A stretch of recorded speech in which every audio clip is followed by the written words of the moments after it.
मैं कहूं कि भारत को पूरी तरह से आजादी 15 अगस्त 1947 को नहीं मिली थी, बल्कि 19 दिसंबर 1961 को मिली थी, तो ये गलत नहीं होगा। क्योंकि गोवा, जो कि आज भारत का एक इंपॉर्टेंट और बहुत बड़ा हिस्सा है, अभी भी पुर्तगालियों के कब्जे में था। पुर्तगालियों का मानना था कि गोवा कभी भारत का हिस्सा था ही नहीं, गोवा पे कभी भारत ने रूल किया ही नहीं। गोवा पे हमेशा से ही पुर्तगालियों का शासन रहा है, और इस दावे के साथ वो गोवा को भारत का हिस्सा बनने नहीं दे रहे थे। फिर ऑपरेशन चटनी और ऑपरेशन विजय के जरिए गोवा को भारत में मिला लिया गया।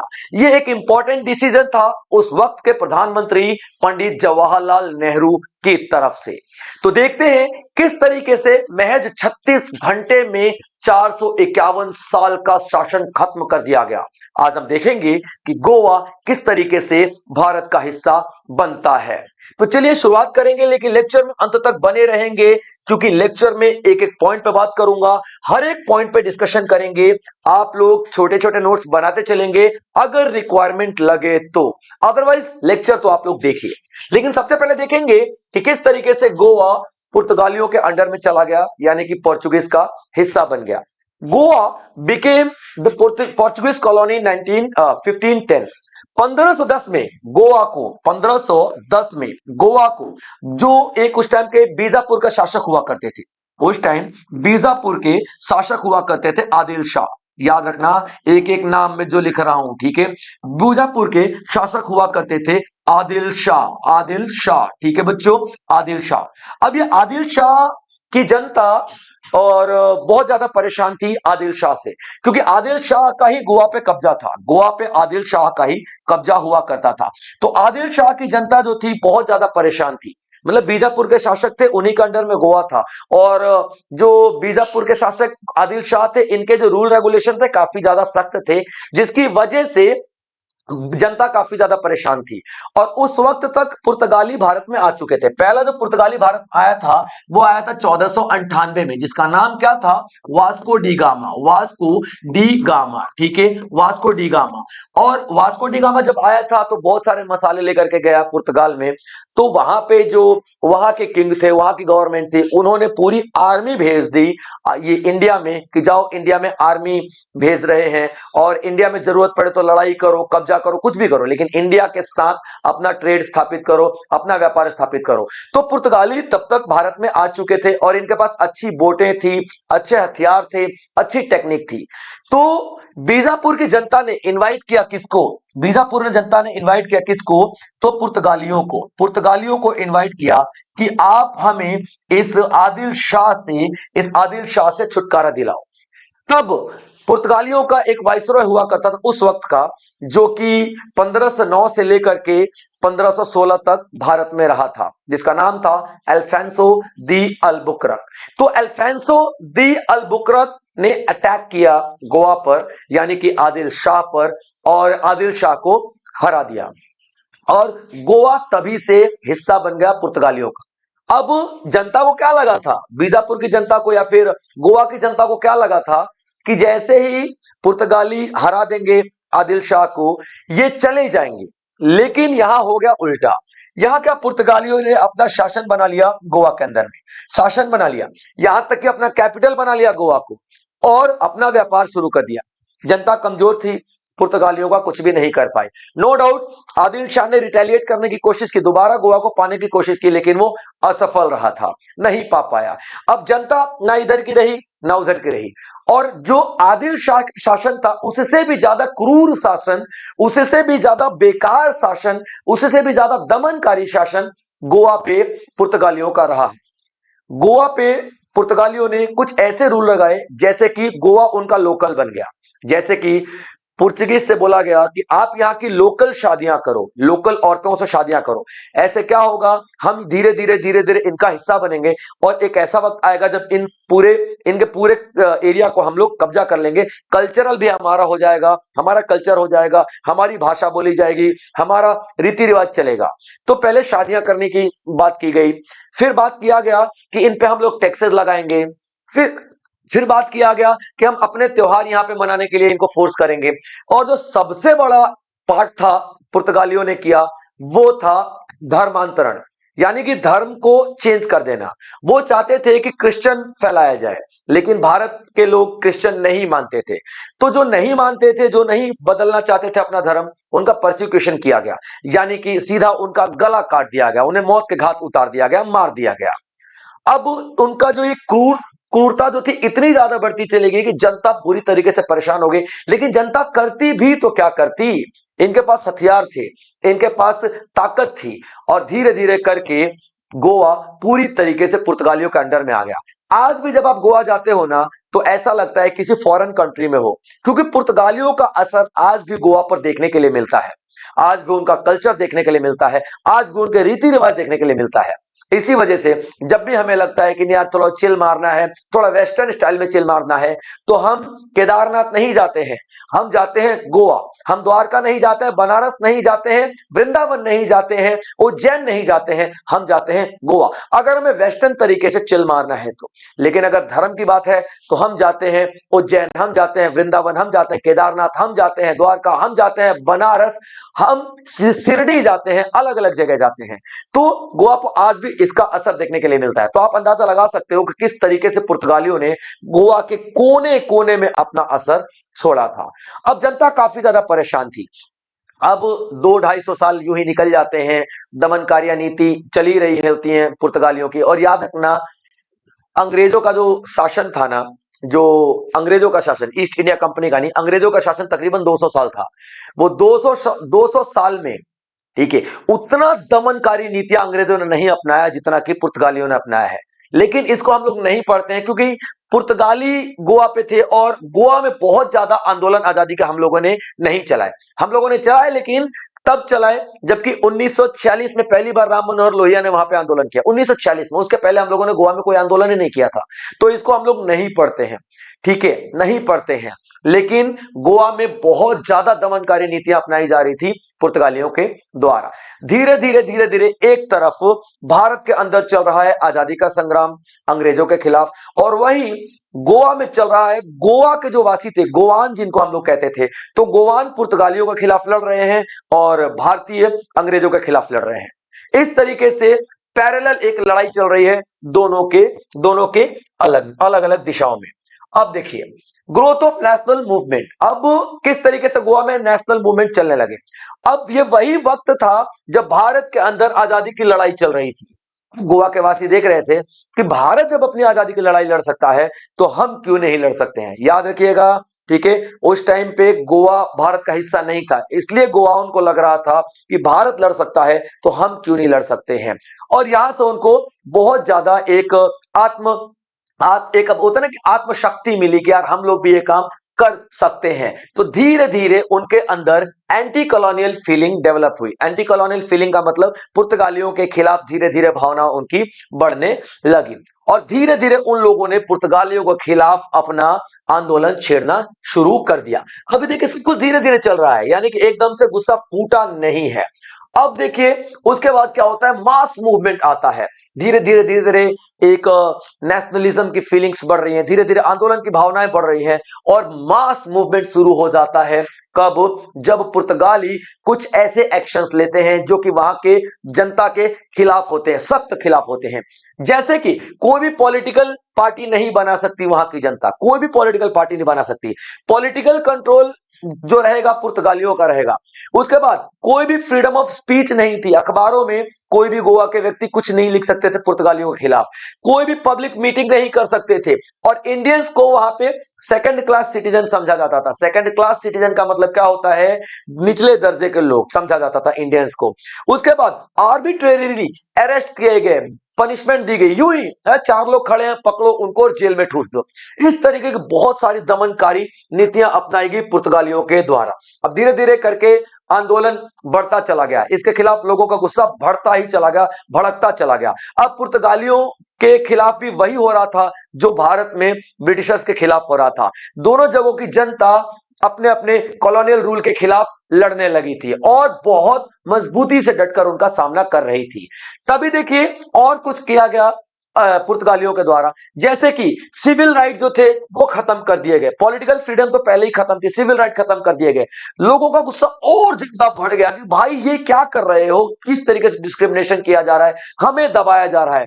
तब 1946 में राम मनोहर लोहिया, ठीक है, राम मनोहर लोहिया, याद रखें, राम मनोहर लोहिया जो थे उन्होंने कदम उठाया। उन्होंने बोला कि डरने की जरूरत नहीं है, जिस तरीके से हम लोग भारत में आंदोलन कर रहे हैं, पीसफुली कर रहे हैं, हम लोग हिंसा नहीं अहिंसा के साथ जा रहे हैं, सत्याग्रह कर रहे हैं, तुम लोग भी करो गोवा में।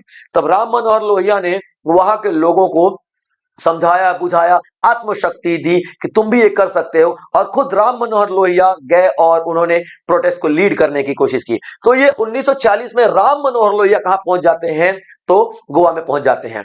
ये वही दौर था जब एक पार्टी और आजाद गोमंतक दल बनाई जाती है।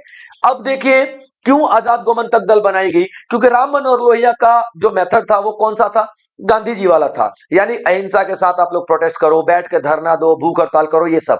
लेकिन आजाद गोमंतक दल बोलती थी कि नहीं भाई नहीं, यहां पे देखो जिस तरीके से भगत सिंह, राजगुरु सुखदेव, चंद्रशेखर आजाद, इन लोगों ने हथियार उठाए ना, मारा ना अंग्रेजों को, तो उसी तरीके से हमें भी हथियार उठाने की जरूरत पड़ेगी इन पुर्तगालियों के खिलाफ। तो ये जो आजाद गोमंतक दल था, इन्होंने हथियार से लड़ाई लड़ा और राम मनोहर लोहिया ने प्रोटेस्ट किए, जगह जगह पे सत्याग्रह किया, अहिंसा का हाथ थाम के इन्होंने लड़ाई लड़ी पुर्तगालियों के खिलाफ। ये दोनों पैरेलल चल रहे थे, दोनों साथ में लड़ रहे थे, लेकिन इनके मेथड बिल्कुल अलग थे। अब पुर्तगाली परेशान हो चुके थे कि यार क्या किया जाना चाहिए। अब देखिए, अब धीरे धीरे हम लोग आजाद हो चुके हैं, 1947 हो चुकी है, 15 अगस्त जा चुका है, और हमारा ये डिसीजन है कि यार अब हमने 565 रियासतों को भारत में मिलाने का फैसला लिया, तो गोवा को भी तो भारत का फैसला हम लोग गोवा को भी तो भारत में मिलाने का फैसला हमको लिया जाना चाहिए। तो लिया गया, नो डाउट। हम लोगों ने डिसाइड किया कि Goa should be the part of India, Goa is the part of India, Goa Bharat का हिस्सा है, चाहे पुर्तगाली माने या ना माने। अब जरूरत यह थी कि गोवा को हम किस तरीके से अपने में मिलाते हैं। गोवा को हम लोगों ने कब मिला लिया था, तो 19 दिसंबर 1961 में मिला लिया था, ऑपरेशन चटनी और ऑपरेशन जो विजय के जरिए। मैं बात करूंगा उस पर, ठीक है। लेकिन सबसे बड़ा सवाल यह आता है कि सर हमें 47, 48, 49, 50 और 61 14-15 साल लग गए यार गोवा को भारत में मिलाने में, 14-15 साल लगे गोवा को भारत में मिलाने में, ठीक है। तो क्यों नहीं ऑपरेशन पोलो किया था, जैसे हैदराबाद को मिलाने के लिए, वैसे ही कोई ऐसा ऑपरेशन कर देती, जैसे कि ऑपरेशन विजय किया गया ना यार। ठीक है ना, हम लोग 47 में आजाद हुए, ठीक है, हमारा संविधान बन रहा था, 2-3 साल उसमें भी खर्च हो गए, 1950 चला गया, 26 जनवरी 1950 चला गया, उसके बाद साफ अटैक करके गोवा को मिला लेते। फिर क्यों 14 साल लग गए भाई, इसके पीछे बहुत बड़ा रीजन है। चलिए एक एक रीजन की हम बात देखते हैं। देखिए जब हम आजाद हुए थे ना, तो हम एक पार्टीशन के ट्रॉमा से ऑलरेडी गुजर रहे थे, यानी कि हमारे जब आजादी मिली थी हमको, तो आजादी के साथ बंटवारा भी मिला था। उस बंटवारे में ना लाखों लोग मारे गए थे, लाखों लोग। तो अभी हम अपनी लोकल सिचुएशन से ही नहीं उभर पा रहे थे, तो हम गोवा की तरफ ध्यान नहीं दे पाए। यार ठीक है ना, अभी देखिए जब घर में आग लगती है ना, तब हम पहले घर की आग बुझाते हैं, बाद में पड़ोसियों की तरफ नजर जाती है। तो वही बात थी यहाँ पे। तो पार्टीशन ट्रॉमा इतना ज्यादा था, रिफ्यूजी भाग भाग के भारत में आ रहे थे, जिसकी वजह से हम गोवा की तरफ ध्यान नहीं दे पाए। दूसरा, भारत ने अभी तक जो आजादी पाई थी वो पाई थी सत्याग्रह के जरिए, अहिंसा के जरिए। तो भारत अटैक नहीं करना चाहता था, अपनी पूरी दुनिया में गांधी जी वाली इमेज को मेंटेन करके रखना चाहता था कि नहीं यार, हमने इतने बड़े अंग्रेजी शासन को हरा दिया, उखाड़ के फेंक दिया सिर्फ और सिर्फ सत्याग्रह के दम पे, तो हम अभी शांतिपूर्वक ही बातचीत करेंगे। किससे? गोवा से, ठीक है, पुर्तगालियों से गोवा के लिए बातचीत करेंगे। अब पुर्तगाल जो था 1949 में नाटो का हिस्सा भी बन गया, ठीक है, पुर्तगाल नाटो का हिस्सा बन गया। अब नाटो का हिस्सा बनने का मतलब क्या होता है? नाटो ठीक है, नाटो एक नॉर्थ अटलांटिक ट्रीटी ऑर्गेनाइजेशन है। तो ये इसने अमेरिका ने बनाया था और रशिया के यूएसएसआर के खिलाफ बनाया था।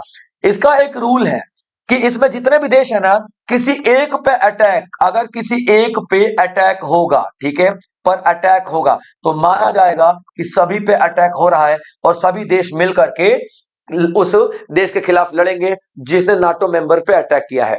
तो पुर्तगाल जो था नाटो का सदस्य बन चुका था, पुर्तगाल जो था नाटो का सदस्य बन चुका हाँ, याद रखेगा। अब जब नाटो का सदस्य बन चुका है, अगर इंडिया पुर्तगाल पे यानी कि गोवा पे अटैक करता तो डेफिनेटली नाटो के सारे मेंबर्स इंडिया पे अटैक करते। ये एक बहुत बड़ा मतलब एक बहुत ही बड़ा डिसीजन हो जाता भारत के लिए। तो भारत ने अवॉइड किया क्योंकि नाटो का मेंबर था पुर्तगाल। ठीक है, उसके बाद इंटरनल डिविजन्स भी थे हमारे खुद के। कुछ लोग बोलते थे अटैक कर दो, है ना, कुछ लोग बोलते थे नहीं नहीं पीसफुली हम लोग नेगोशिएट करते हैं, बातचीत करते हैं, डिप्लोमेटिक रिलेशन मेंटेन करने की कोशिश करते हैं पुर्तगालियों के साथ गोवा को मिलाने के लिए। इस वजह से गोवा भारत में मिलाने में अच्छा खासा समय लग गया, तकरीबन 14-15 साल लग गए थे। अब देखते हैं किस तरीके से मिलिट्री एक्शन की तैयारी की जाती है और क्या क्या होता है आगे चल के। देखिए, तो सबसे पहले आप देखोगे कि डेवलपमेंट किस तरीके से हो रही है, किस तरीके से हम लोग गोवा की तरफ बढ़ रहे हैं और गोवा धीरे धीरे भारत का हिस्सा बनने वाला है।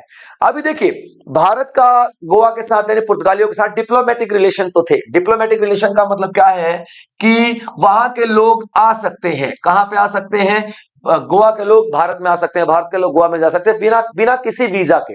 कोई वीजा की जरूरत नहीं है, कोई भी वीजा की जरूरत नहीं है। ठीक है, ये इस तरीके का रिलेशनशिप था हमारा पहले गोवा के साथ। ठीक है, चलिए, यानी कि डिप्लोमेटिक रिलेशन हमारे अच्छे खासे गोवा के साथ थे।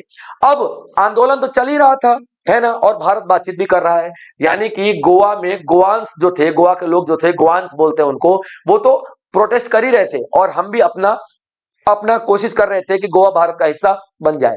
तो वहां पे आजाद गोमंतक दल जो था, ठीक है, और गोवा लिबरेशन पार्टी, दो याद रखना। ठीक है, Goa liberation party, Goa liberation party, ठीक है, पार्टी और आजाद गोमंतक दल, आजाद गोमंतक दल, ये दोनों गोवा में अभी भी मोर्चा संभाले हुए थे।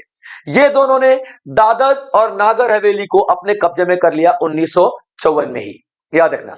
तो अभी याद रखना, भारत के पास नहीं आया है, भारत के पास नहीं आया, ये सिर्फ आजाद हुआ है अभी गोवा, ये अभी पुर्तगालियों से आजाद हुआ है। भारत के पास दादरा और नागर हवेली अभी आया नहीं है, याद रखना। क्योंकि ये लोकल जो लीडर थे ना गोवा, जो गोवा लिबरेशन पार्टी के और आजाद गोमंतक दल के लोगों ने दादरा और नागर हवेली को अपने कब्जे में ले लिया था, पुर्तगालियों से हटा के, पुर्तगालियों से छीन करके, याद रखेगा। अब और इसका पॉइंट ये भी है कि यहाँ पे ना इनकी इतना ज्यादा स्ट्रॉन्ग इन्फ्लुएंस हो चुका था, जनता इनके साथ इतनी ज्यादा थी कि पुर्तगालियों ने कोई आर्मी ही नहीं अटैक किया इनके ऊपर, ना कोई आर्मी से एयरफोर्स अटैक ही नहीं किया, रिटेलिएट ही नहीं किया।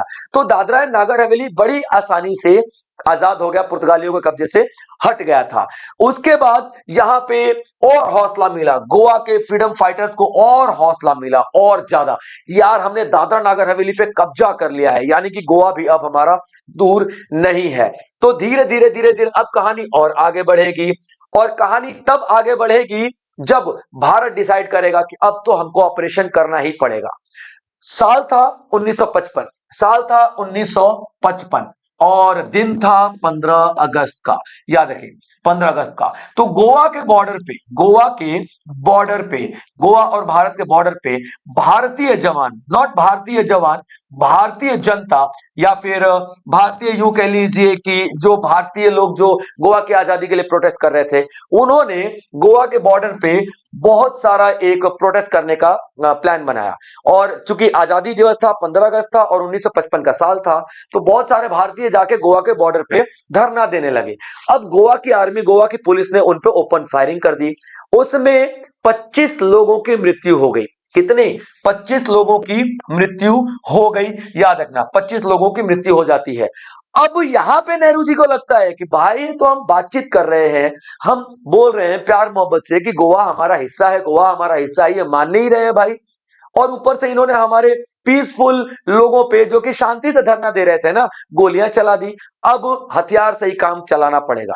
लेकिन फिर भी यहां पे डिसीजन हुआ कि चलो हथियार तो सेकंड स्टेप लेते हैं, पहले डिप्लोमेटिक रिलेशंस खत्म कर देते हैं।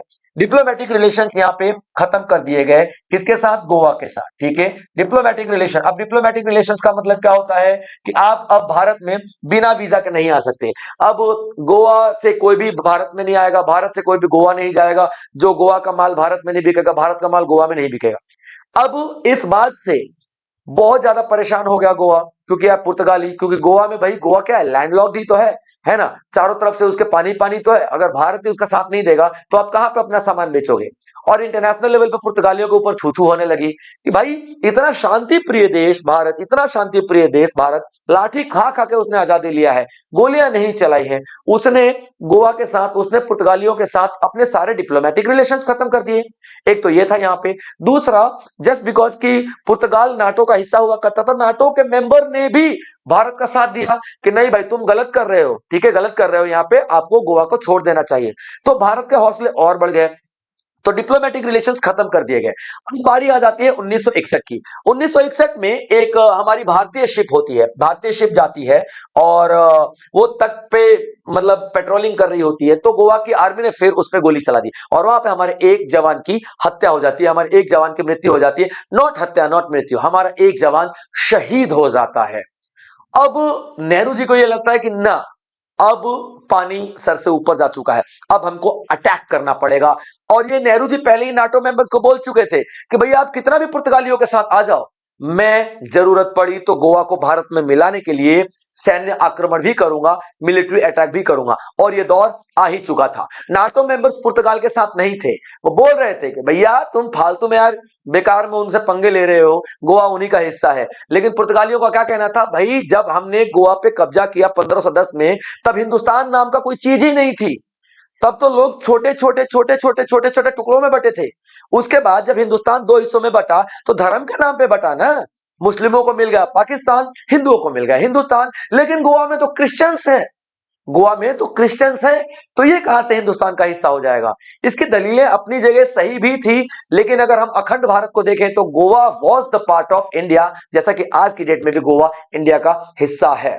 ठीक है बच्चों, तो नेहरू जी ने डिसीजन लिया मिलिट्री अटैक करने का। तो जब मिलिट्री अटैक करने का पूरा जब डिसीजन ले लिया गया कि चलो भैया अब हमको करना ही करना है, तो सबसे पहले लॉन्च किया गया ऑपरेशन चटनी। ऑपरेशन चटनी किसने, नेवी के द्वारा। ऑपरेशन चटनी नेवी के द्वारा किया गया था, यानी कि नेवी को भेजा गया कि जाओ देखो गोवा में जितने भी जो शिप्स हैं, गोवा में पुर्तगालियों की शिप्स की निगरानी करो, सर्वेलेंस करो, वहां पे पेट्रोलिंग करो, और उसी के जरिए हम लोग प्लान बनाएंगे। ठीक है, तो ऑपरेशन चटनी सर्वेलेंस करने के लिए बनाया गया था, यानी कि यूं समझ लो एक प्रिपरेटरी मिशन था, जो कि हम आगे एक और अटैक करेंगे, उस अटैक का ये प्रिपरेशन था, यूं कह सकते हो। ठीक है, अब इंडियन नेवी ने अपने वॉरशिप भेजने शुरू कर दिए, बड़ी बड़ी शिप्स भेजने शुरू कर दिए कि चलो भैया अब हमको गोवा पे अटैक करना है। और जो frigates parallel Goan coast line, और जितने भी हमारे शिप्स है ना गोवा की कोस्ट लाइन, गोवा की तटों पे घूमने लगे, मूव करने लगे।